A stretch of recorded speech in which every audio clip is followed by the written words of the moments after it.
Good morning, students. Today we are starting with next chapter, that is chapter number 8, useful and harmful microbes. We are all facing the crisis of COVID-19. That virus is also resemble with this chapter. The microbes means microorganisms,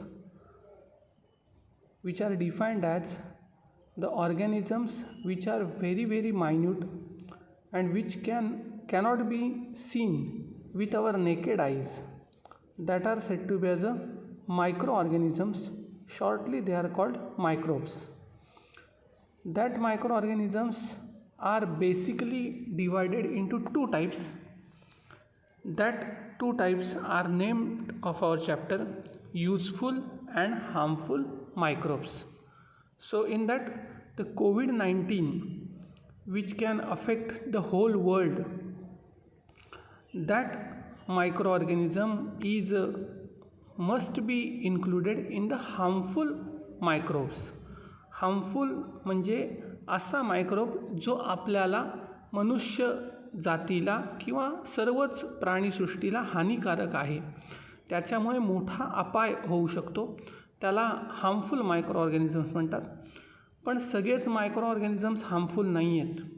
काही micro organisms जे आहेत त्यांचा benefit किंवा त्यांचा use हा human वेलफेअरसाठी, मॅनकाइंडसाठी केला जातो, and that are said to be as a useful microorganisms. In this chapter we are discussing some of that useful microorganisms. For example, lactobacilli, rhizobium and yeast. And in the harmful microorganisms we are studying the clostridium basically and other some harmful microorganisms. In that, the coronavirus is also included in the harmful microorganisms. Can you recall that content we are discussing nowadays? We are also studying in the all mediums the Setu curriculum, which is based on the previous class. When you are in 9th standard, now you are in 9th standard, so the Setu curriculum is for the 8th standard. This can you recall content is also same as per the Setu curriculum. When we are studying about the 9th standard, we also know the basic concept of 8th standard, which is a main motto or main advantage of that can you recall point. जर तुम्हाला इयत्ता 8वीमधल्या काही महत्त्वाच्या संकल्पना स्पष्ट असतील तर आणि तरच तुम्ही 9th स्टँडर्डला प्रॉपरली सामोरे जाऊ शकता. आणि हाच हेतू जो सेतू अभ्यासक्रम तुम्हाला आत्ता येतो आहे, हा सेतू अभ्यासक्रम सेमी इंग्रजी माध्यमाचा अजून ॲवेलेबल झालेला नाही आहे. ज्या वेळेला तो ॲवेलेबल होईल त्यावेळेला तुम्हाला तो सेंड केला जाईल.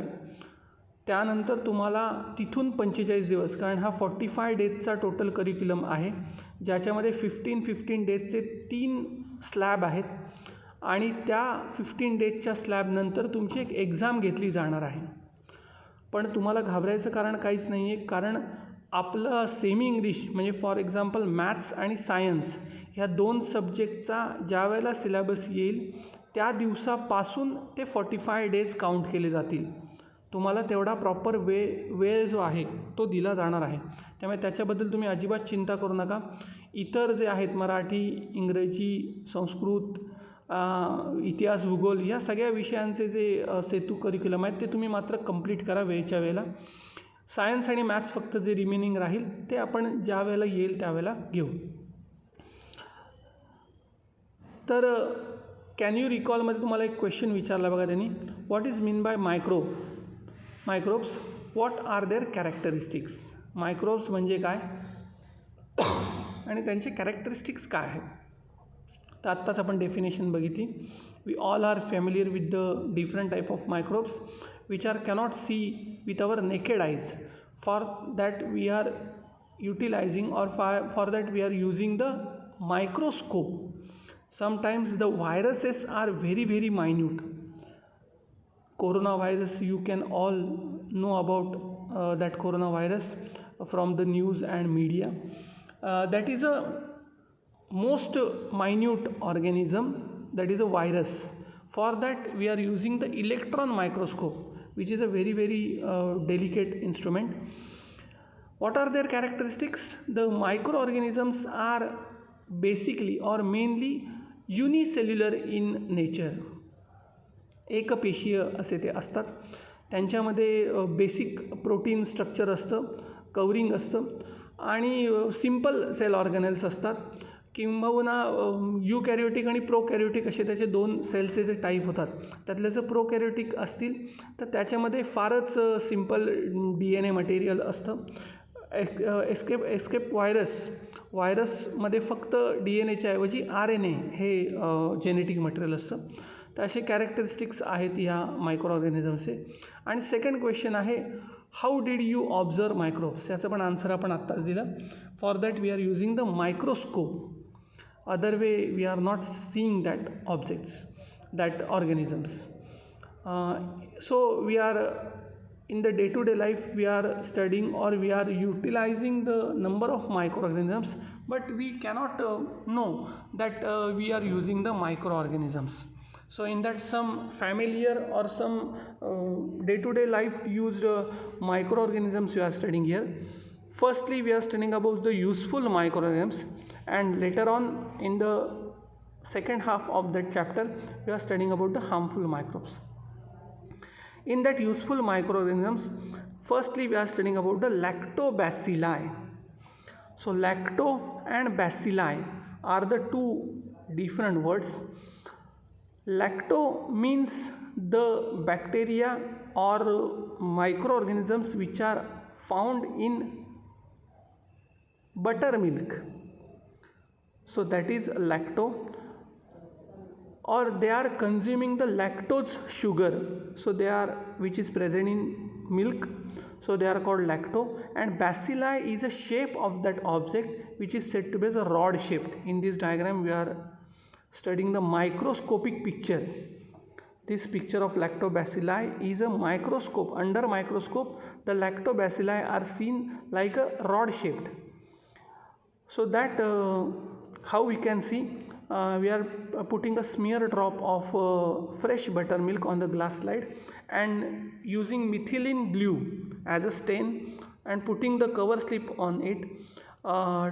10x ऑब्जेक्टिव्ह आणि पॉवरफुल जर तुम्हाला मोस्ट पॉवरफुल असेल, मोर पॉवरफुल असेल तर 60x पर्यंत तुम्ही कंपाऊंड मायक्रोस्कोपच्या खाली जर दिसलं तर तुम्हाला हे blue rod shaped organism moving around पाहायला मिळतात. And they are called lactobacilli. They are bacteria. Lactobacilli are which type of micro organisms? तर बॅक्टेरिया या प्रकारचे. मायक्रो ऑर्गॅनिझम्सचे एक 4-5 प्रकार आहेत.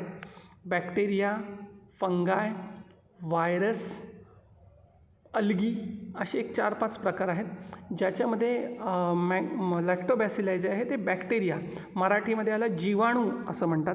व्हायरसला विषाणू असं म्हटलं जातं. अल्गी जे आहे त्याला शैवाल असं म्हटलं जातं.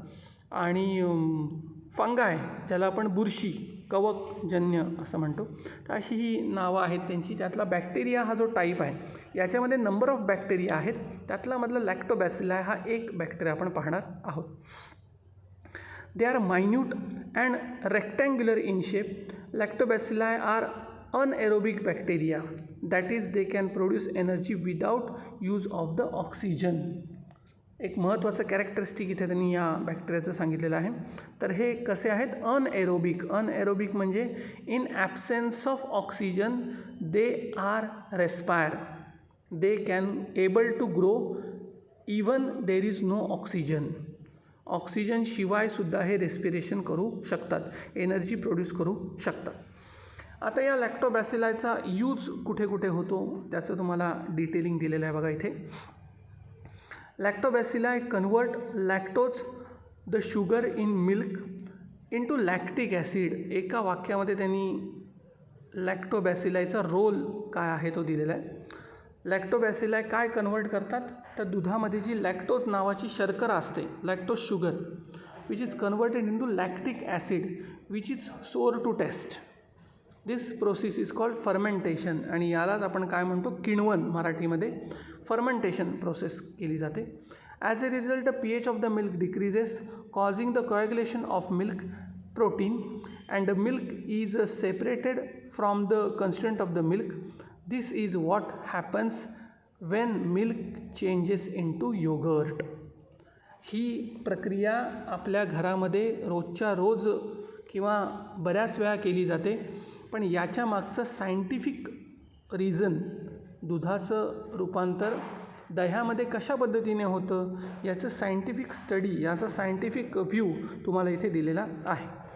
तर दुधामध्ये जी लॅक्टोज शर्करा आहे त्याचं रूपांतर जेव्हा लॅक्टिक ॲसिडमध्ये होतं, तर ॲसिड तुम्हाला सगळ्यांना माहिती आहे, ॲसिडचा pH हा 1 to 7 मध्ये येतो. तर दूध जे आहे त्याचा pH कमी कमी होत जातो, आणि त्या कमी pH झाल्यामुळे त्याचं ॲसिडिक नेचर होतं, आणि ह्या ॲसिडिक नेचर होत असताना जे मिल्क प्रोटीन्स आहेत ते कोॲग्युलेट होतात. दूध जसं पातळ असतं तसं दही नसतं, दही घट्ट होतं बघा. तर हे घट्ट होण्याचा जो प्रकार आहे तो योगर्ट फॉर्मेशनचा आहे. तर हे योगर्ट तिथे तयार होतं, ज्याला आपण दही असं म्हणतो. Yoghurt has a specific sour taste due to lactic acid, आणि योगर्टला, दह्याला जी आंबट चव असते तर ती आंबट चव ही कशामुळे मिळते, तर ॲसिडमुळे, लॅक्टिक ॲसिडमुळे ती त्याला प्राप्त होते. त्याच्यात अजून एक फायदा, the low pH is harmful for the microbes present in the milk. तर या फक्त लॅक्टोबॅसिलाई असतात का दुधामध्ये, तर नाही, तर त्याचबरोबर इतरही हार्मफुल मायक्रोब्स तिथे प्रेझेंट असतात. But when the milk is converted into yogurt, the pH is decreases, and due to decreasement of the pH, the other harmful microbes are killed or destroyed in the milk, so that yogurt can preserve for many time. Use your brain पॉवरमध्ये तुम्हाला काही question विचारलेले आहेत, त्यांचा अभ्यास तुम्ही करायचा आहे. Why do doctor advise you to have yogurt or butter milk if you have indigestion or abdominal discomfort. Abdominal discomfort जर झालं तर तुम्हाला डॉक्टर योगर्ट किंवा बटर मिल्क खायला सांगतात. याचं कारण काय असेल, तर याच्यावरनं तुम्हाला सहज याचं आन्सरिंग होईल बघा, की हे योगर्ट किंवा जे बटर मिल्क आहे त्याच्यामध्ये ॲसिडिक कंडिशन जास्त असते, आणि तुमचं जे पोट बिघडलेलं आहे, तुम्हाला जे इनडायजेशन किंवा ॲबडॉमिनल डिस्कम्फर्ट झालं आहे त्याचं कारण असतं micro organisms, harmful micro organisms. पण जर तुम्ही दूध, दही खाल्लं किंवा ताक प्यायलात, बटर मिल्क जर तुम्ही कन्झ्युम केलं, तर तुम्ही ॲसिडिक pH जास्त असलेलं हे कंटेंट पिता, आणि त्यामुळे हे सगळे हार्मफुल मायक्रोन्स तुमच्या पोटातले मरतात आणि तुम्हाला लगेच बरं वाटतं. समटाईम्स योगर्ट बिकम्स बिटर and froth up. Y does this happen. तर कधी कधी योगर्ट जे आहे ते सुद्धा कधी कधी कडवट चवीचं होतं आणि असं फसफसतं. तर याचं कारण म्हणजे काही ठराविक कालावधीनंतर त्या योगर्टमध्ये सुद्धा हार्मफुल मायक्रो ऑर्गॅनिझम्स वाढतात, आणि या हार्मफुल मायक्रो ऑर्गॅनिझम्सची वाढ झाली किंवा ते खराब झालं आहे ह्याचं सगळ्यात पहिलं रिझन म्हणजे ते कडवट चवीला लागतं आणि ते असं फसफसताना दिसतं.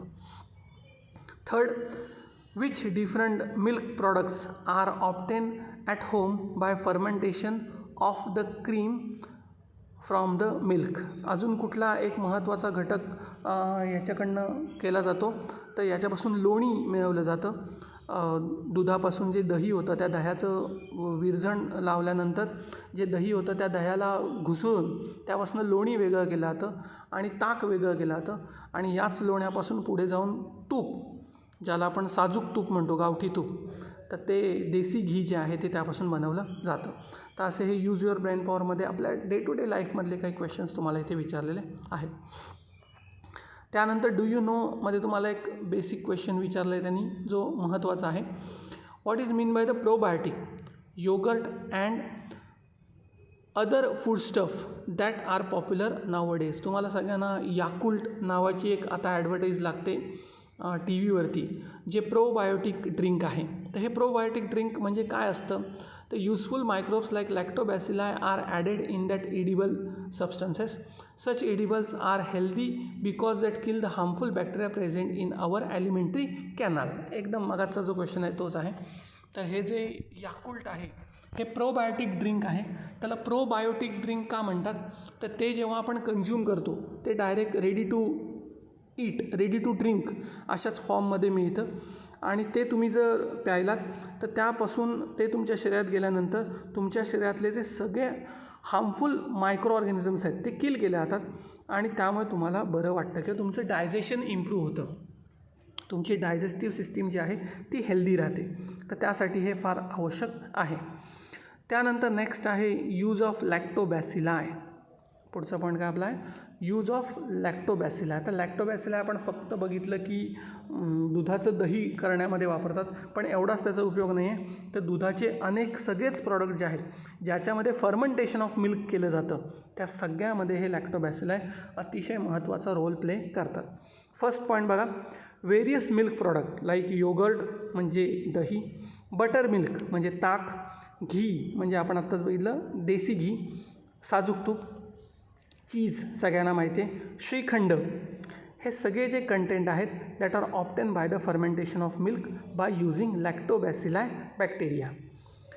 Second, lactobacilli fermentation is useful on the large scale for production of cider, cocoa, pickles of vegetables etcetera. तर cider is a kind of vinegar. हे फर्मेंटेशन प्रोसेसनेच फूड प्रॉडक्ट्सचं एस्पेशली जे फ्रूट्स असतात त्यापासून हे सीडार बनवलं जातं. ॲपल सीडार हे त्यामध्ये फेमस आहे. त्याचबरोबर कोको म्हणजे कोको बीन्स जे आहेत त्यापासून कॅडबरी जी बनवली जाते तर त्याच्यामध्ये, आणि पिकल्स ऑफ व्हेजिटेबल्स भाज्यांची जर लोणची असतील तर त्यामध्ये याचा यूज केला जातो. Thirdly, lactobacilli are and some other useful microbes taken together to use the treat abdominal discomfort. हे आपण मगाशीच पाहिलं की प्रोबायोटिक्स जे आहेत त्या प्रोबायोटिक्समध्ये लॅक्टोबॅसिलाय आणि अजून काही युजफुल जे मायक्रोब्स आहेत त्यांचा वापर ॲबडॉमिनल डिस्कम्फर्ट म्हणजे आपण अपचनावरची जी औषधं आहेत त्यांच्यामध्ये त्याचा वापर केला जातो. Fourth, living fodder offered to the domestic cattle like cow and buffalo is fodder fermented with the help of lactobacilli. आता जे खाद्य दिलं जातं ज्याला मराठीमध्ये चांगला शब्द आहे आंबोण, जे आंबोण गायींना आणि म्हशींना एस्पेशली मिल्क इन्क्रीज होण्यासाठी, गाई आणि म्हशींचं दूध वाढण्यासाठी किंवा दुधाचं प्रोडक्शन वाढण्यासाठी त्यांना जे आंबोण दिलं जातं त्याच्यातच शब्द आहे बघा, ते आंबवलं जातं, फर्मेंटेशन केलं जातं. आणि या फर्मेंटेशनमध्ये सगळ्यात महत्त्वाचा रोल जो आहे तो या लॅक्टोबॅसिलाय बॅक्टेरियाचा आहे. And fifth one, the lactobacilli fermentation process is use to make wine and some type of bread. तर काही प्रकारचे जे ब्रेड आहेत त्या ब्रेड मेकिंगमध्ये आणि एस्पेशली वाईन मेकिंगमध्ये जी एस्पेशली ग्रेप्स वाईन आहे, हल्ली अल्फान्सो वाईनसुद्धा होते, तसे वेगवेगळे जे वाईनचे प्रकार आहेत त्या वाईन प्रिपरेशनमध्ये सुद्धा या लॅक्टोबॅसिलायचा वापर केला जातो. तर अशा पद्धतीने इथे हा जो युजफुल बॅक्टेरियामधला पहिला आपण लॅक्टोबॅसिलाय बॅक्टेरिया पाहिला तो आपला इथे कंप्लीट झालेला आहे. त्यानंतर आपला नेक्स्ट पॉईंट आहे rhizobium, which is said to be as a symbiotic bacteria.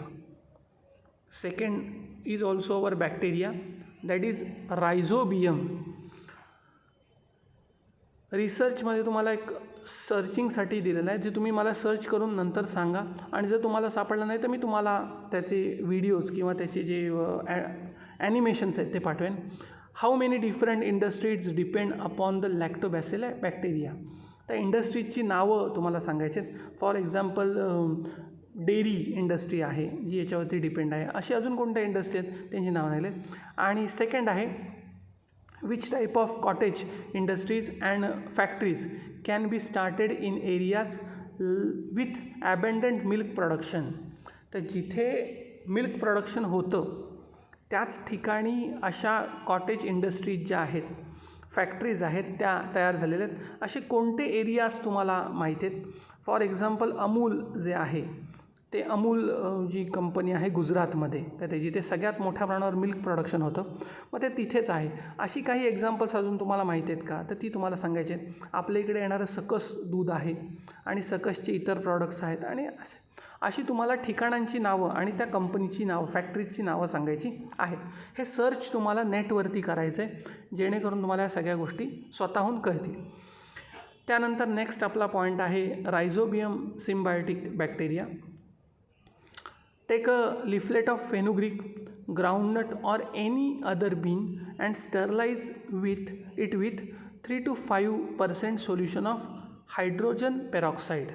एक लिफलेट तुम्हाला प्लांटलेट घ्यायला सांगितलेलं आहे आणि ते अख्खं प्लांटलेट जे आहे त्यातला आपल्याला रूट पार्ट जो आहे तो रूट पार्ट एस्पेशली युटिलाइज करायचा आहे. After that we can keep it in 70% solution of ethyl alcohol for 4 to 5 minutes. Clear the roots with sterile water and take a section of root nodules, and we can see a good section. That section is look like that diagram. Okay, so that is a root, and that root is attached with the bacteroid, that is a rhizobium bacteria. Note that we had to search for root nodules of leguminous plants. To obtain these bacteria are rhizobium bacilli. Useful to these plants or harmful. आता आपल्याला हे बॅक्टेरियाचे जे route nodules आहेत ते तुम्हाला दिसताना अशा पद्धतीने दिसणार आहेत आणि हा एक रायझोबियम बॅक्टेरिया हा सुद्धा रॉड शेप्डमध्येच आहे, जो especially which is present on the roots of the leguminous plants. आता लेग्युमिनस प्लांट्स म्हणजे तुम्हाला सगळ्यांना माहिती आहे द्विदल वनस्पती, ज्याला आपण कडधान्य म्हणतो. मग ते ग्राउंडनट असेल, पीज असतील, मटकी असेल, वाटाणा असेल, या सगळ्या कोणत्याही प्रकारच्या प्लांटलेटवरती तुम्हाला हे पाहायला मिळणार आहे, त्याच्या रूट्सवरती. तर हे युजफुल आहे का हार्मफुल आहे ते आता आपल्याला याच्यातनं कळेल. Role and importance of the rhizobium. रायझोबियमचा रोल काय आहे, why that rhizobium bacteria are present on the roots by forming the root nodules on the leguminous plant. Rhizobium living in the root nodules supply nitrates, nitrites and amino acids to the plants and in exchange get energy in the form of carbohydrates from it. बघा, खूप महत्त्वाचं वाक्य आहे हे. एका वाक्यामध्ये तुम्हाला सगळा त्याचा रोल सांगितलेला आहे. याचं डिटेलिंग मी तुम्हाला सांगतो पुढे, तुम्हाला त्याचं डिटेलिंग असेलही कदाचित, पण मी तुम्हाला सांगतो. We all know that air contains 70% nitrogen, but that nitrogen is useless for the growth of the plant. बघा मी काय वाक्य बोललो. हवेमध्ये 70% नायट्रोजन आहे, पण तो नायट्रोजन वनस्पतींच्या वाढीसाठी पूर्णपणे निरुपयोगी आहे. त्याचा काहीही उपयोग नाही, काडीचाही उपयोग नाही असं आपण म्हणतो, अजिबात त्याचा उपयोग नाही आहे. But when that nitrogen is fixed in the product such as nitrates, nitrites and amino acids that can be used by the plant. पण जेव्हा हा नायट्रोजन हवेतला नायट्रेट, नायट्राईट किंवा ॲमिनो ॲसिडच्या फॉर्ममध्ये कन्वर्ट होतो, तेव्हा मात्र तो वनस्पतींसाठी अतिशय वाढीसाठी उपयुक्त होतो. आणि हाच जो रोल आहे, fixation of nitrogen, that process is called fixation of atmospheric nitrogen is done by the rhizobium for that plant. वनस्पतींसाठी हा हवेतला नायट्रोजन नायट्राइट्स, नायट्रेट्समध्ये फिक्स करून देण्याचं काम हे रायझोबियम बॅक्टेरिया करतात. मग ते काम ते असंच करतात का, तर नाही. In exchange of that they can get energy in the form of carbohydrates from the plant. वनस्पती त्याच्या बदल्यात त्यांना कार्बोहायड्रेट्स म्हणजे अन्न पुरवते. So it is a mutually beneficial content relationship. So it is called symbiosis. अतिशय महत्त्वाचा शब्द आहे हा बघा. Symbiosis means both the host and the guest both are beneficial. So that is said to be as a symbiotic association which is in between the leguminous plant and rhizobium bacteria. So that rhizobia nitrogenous compounds from atmospheric nitrogen. However, for this process the nitrogen fixation me already तुम्हाला हे सांगितलं, they need leguminous plants like bean, sweet pea, soybean etc. as a host. त्याला host म्हणतो आपण. Beans and pulses are rich in protein due to nitrogenous compounds made available by rhizobia. आता हे जे सगळे लेग्युम्स आहेत हे लेग्युम्स हायली प्रोटीन सोर्स आहेत. हे याचं कारण काय आहे तर या लेग्युमिनस प्लांट्सच्या रूट्सवरती हे जे रायझोबियम बॅक्टेरिया आहेत ते रायझोबियम बॅक्टेरिया काय करतात, नायट्रोजन फिक्सेशन करतात आणि हे सगळे नायट्रोजन कंपाऊंड्स हे प्रोटीन आहेत आणि हे प्रोटीन्स आपण कन्झ्युम करतो. त्यामुळे आपल्याला जर प्रोटीन्सची गरज असेल तर आपल्याला लेग्युमिनस प्लांट्स म्हणजे कडधान्य खायला सांगितले जातात आणि हे लेग्युमिनस प्लांट्स एवढे प्रोटीन रिच कशामुळे होतात तर या रायझोबियम नावाच्या बॅक्टेरियामुळे. तर अशा पद्धतीने हे सिम्बायोटिक असोसिएशन तुम्हाला इथे सांगितलेलं आहे. After that we are studying about the harvesting the leguminous crops. The left over roots and other plant parts are deliberately dumped in the farm soil to maintain the bacterial population. फार महत्त्वाचं प्रक्रिया आहे बघा ही. कोणतंही leguminous plants harvest केल्यानंतर उदाहरणार्थ वाटाण्याचं झाड असेल, त्या वाटाण्याच्या म्हणजे मटारच्या शेंगा काढून घेतल्यानंतर उरलेला जो सगळा प्लांट पार्ट आहे तो त्याच शेतामध्ये डंप केला जातो, त्याच शेतामध्येच कुजवला जातो, जेणेकरून त्या रूट्सवरती असलेले जे हे रूट नोड्यूल्सवरती असलेले जे हे बॅक्टेरिया आहेत ते बॅक्टेरिया तिथेच राहतील आणि त्यांचं पॉप्युलेशन जे आहे ते मेंटेन होईल. The use of rhizobium has helped to reduce the use of chemical fertilizers and thereby their adverse effects.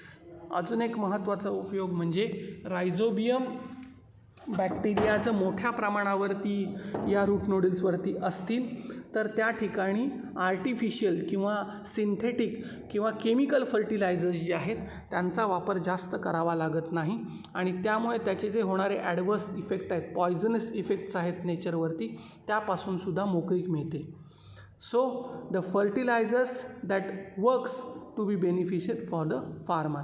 त्याचबरोबर त्याचे जे एक्सपेन्सेस आहेत, ही जी रासायनिक खतं आहेत ती प्रचंड महाग असतात आणि तोसुद्धा खर्च त्यामुळे वाचतो. So the rhizobium are useful in all the ways for the farmer. So that is all about the rhizobium. Nowadays seeds and coated with rhizobial solution or powder before sowing. After sowing rhizobia can enter into the plantlet. These are called rhizobial inoculation. आता तुम्हाला जर तुम्ही शेतकरी मित्राच्या दुकानात गेलात तर तिथे तुम्हाला डायरेक्ट कोटेड सीड्स मिळतात रायझोबियल सोल्युशनमध्ये कोट केलेल्या, किंवा पावडर मिळते जी तुम्ही सोईंगच्या वेळेला टाकलीत तर त्यावेळेला तुम्हाला ते रायझोबियम त्याबरोबर टाकून मिळतात. नंतर ते लेफ्ट ओव्हर नंतर जो ते जे रायझोबियम आहेत ते त्या प्लांटमध्ये रूट्सवरती जातात. This experiment has help in the supply of the nitrogen to cereals and other crops beside leguminous crops. आणि हे अशा पद्धतीने दिल्यामुळे लेग्युमिनस प्लांट सोडून इतर जे आपले तृणधान्य आहेत, सिरियल्स आहेत, गहू, तांदूळ, ज्वारी, बाजरी, या प्लांटसाठी सुद्धा त्याचा वापर केला जातो. तर अशा पद्धतीने इथे आपलं हे जे रायझोबियम जो सेकंड युजफुल मायक्रोब्स आहे तो कंप्लीट झालेला आहे. In the next lecture we are studying with the yeast. Yeast जे आहे सगळ्यांना माहिती आहे, yeast which is use for the which is also called as bakers yeast. तर त्या बेकर्स ईस्टबद्दलची जी इन्फॉर्मेशन आहे ती आपण नेक्स्ट लेक्चरला पाहू. थँक्यू.